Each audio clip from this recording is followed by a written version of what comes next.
$150 million for a fighter jet, $13 billion for an aircraft carrier, $16 million for each tank, and over $25,000 per bomb.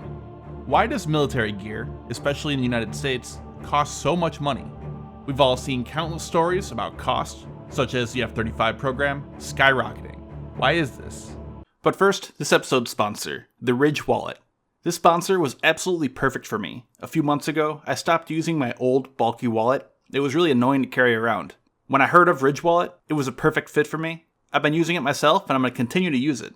It's small, sleek, looks good, and works great. Another great thing is it's guaranteed for life. So if it wears down or loosens, you're covered. It also came with this mini screwdriver to tighten the screws if necessary.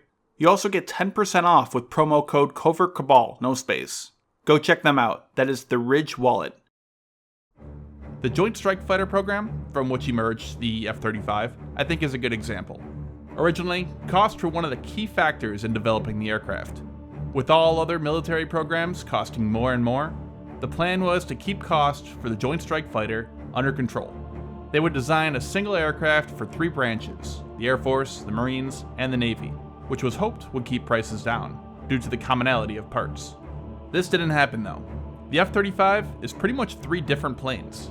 The F-35A, which is just the basic aircraft for the Air Force, the B for the Marines, with the short takeoff and vertical landing capability, and the C variant for the Navy, which has a wider wingspan and foldable wings to operate on aircraft carriers. So it's pretty much three separate fighter jets. There are some parts that are interchangeable, but I spoke with a Lockheed Martin employee who works on the aircraft, who told me that while some parts are the same, they have different part numbers for each version, and they order parts according to their part number. So while the Air Force may have an extra part that the Navy could use, they end up ordering a brand new part as it's a different part number in their system. And there are many small things, like the issue with part numbers, that drive up cost of these programs. But this brings up a bigger issue: government. Military projects, or more accurately, the defense budget in which they are in, has to be approved by Congress. This means getting votes. At times, some members of Congress want something in return for their vote, such as parts being built in their state or district. This way, members of Congress look good as they created jobs for their constituents. But overall costs rise. This also happens across different countries, who require parts to be built locally to create jobs. Now you have to build factories and train employees all across the world, make sure all the pieces fit perfectly together, quality is uniform, and parts have to be transported, making logistics much more costly and difficult. Parts for the F-35, for example, are built in 45 of the 50 states in the US. And, as with any private industry and government mix, there is a chance for corruption. We've seen this happen many times, where a company might bribe a government official with money or a promise of a future high-paying job, in exchange for lucrative government contracts. Darlene Duryoung, who I've talked about before, for example, was caught rigging contracts in favor of Boeing in exchange for a job and huge signing bonus. And this brings up another point: competition. Competition lowers prices. For example, if you are the only person selling bottled water on a hot summer day, you can pretty much charge whatever you want. However, if someone else comes in and offers to sell water for a little bit less than you, everyone will buy from them. If the product is the same, the person with the lowest price will win. This forces companies to try to find ways to reduce prices. However, when it comes to extremely expensive military projects, such as fighter jets, the risk for many companies becomes too high.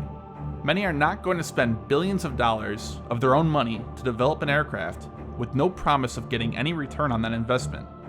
Unlike bottled water, military hardware is often controlled, meaning a company can't just turn to another nation's military and offer their product. The United States has a regulatory regime called ITAR, or the International Traffic in Arms Regulations, which bans the export of certain products.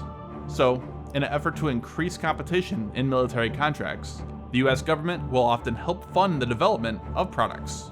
While it is not military, NASA's Commercial Crew Development Program is a good example of this. They funded several companies to help them reach different milestones. Then they would select the best and continue funding their development. This, however, can have the opposite effect.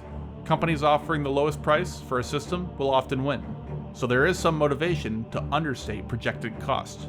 During the TX program, which seeked proposals from companies to build a replacement jet trainer for the military, Lockheed Martin dropped out. claiming that Boeing purposefully understated the cost of their proposal to win the contract. Lockheed's proposal was based on an existing, proven aircraft, while Boeing was designing a new aircraft from the ground up, which should cost more. And Boeing does have a history of extremely expensive cost overruns, like with the KC-46 tanker, for example. But still, with all this in mind, why are new systems so expensive? How is Russia, for example, able to build new weapon systems with a significantly smaller budget? Well, when you take a closer look at a lot of the new systems Russia has come out with, you'll find that they're not exactly new. For example, nearly all new fighter jets, like the Su-30, Su-34, and Su-35, are all based on the Su-27, an aircraft originally developed in the 1970s. These aircraft are no doubt much more capable than the original Su-27, but design costs were significantly less because they were able to copy the basic airframe and features of the Su-27. Developing an aircraft completely from scratch, trying to figure out what works and what doesn't, how different systems will work together, etc., is extremely difficult and expensive.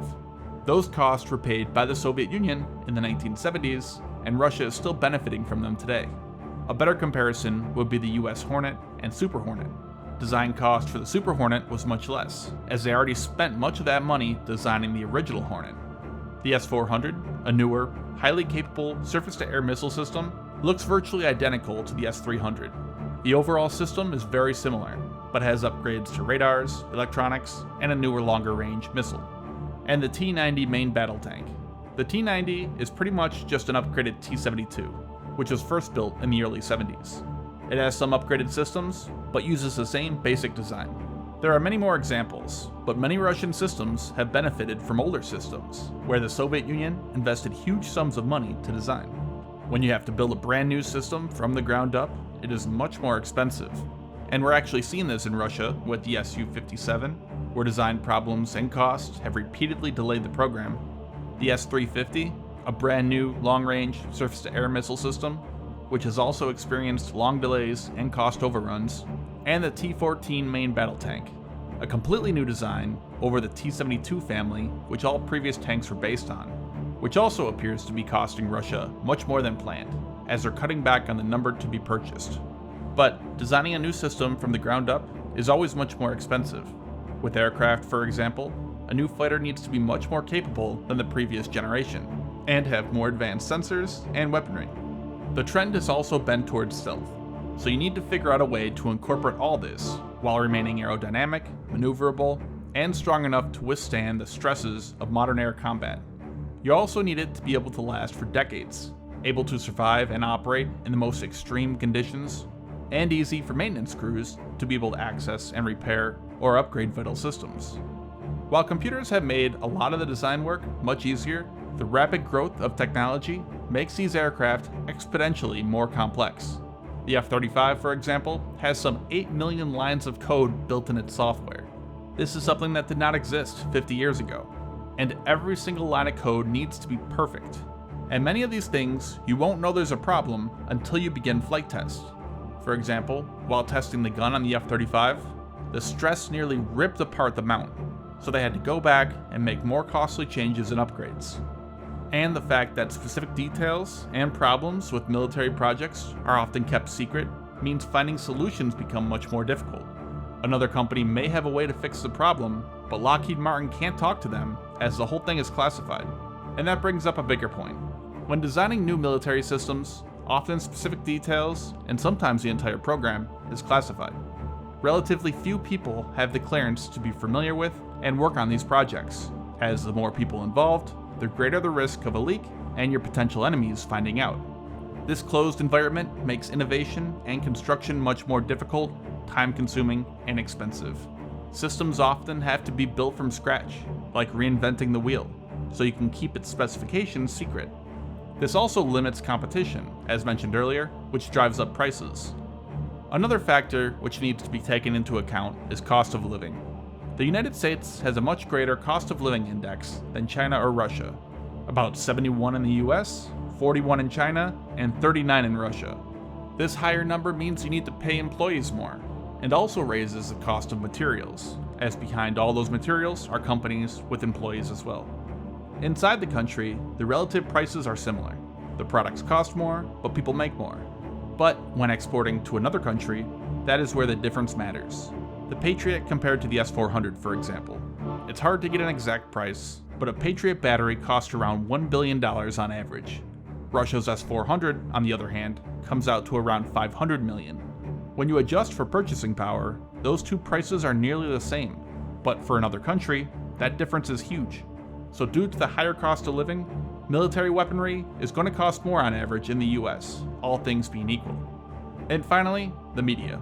A story about how a military contract came in on budget is not a story, but a story about military contracts with skyrocketing costs is. You are more likely to hear about it. For example, most people have heard that the entire F-35 program is projected to cost over $1 trillion. These are the stories that make the headlines. But it's worth noting that any new program, be it military or other, always costs more in the beginning. As the program matures, prices drop. Then, as the program ages, costs go up again, as maintenance becomes more frequent and replacement parts might be harder to acquire.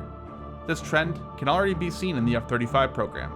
In 2012, the average price per aircraft was $208 million. In 2020, it is $109 million, nearly cut in half. And unsurprisingly, this doesn't make as many headlines. But still, these increasing costs over the years have had an effect. When you look at previous generations of fighter jets, the number built has rapidly decreased. Nearly 10,000 F-86 Sabres were produced in the 1940s and 50s. The next generation F-4 had 5,000 built. Then, the 4th gen F-15 saw only 1,700 built, if you include the Strike Eagle. A similar pattern is found across the spectrum: less aircraft carriers, tanks, and nearly every other type of weaponry. Now, there are other factors that come into play, but a lot of it is due to cost. Technology has brought about some incredible capabilities, but has also greatly increased cost.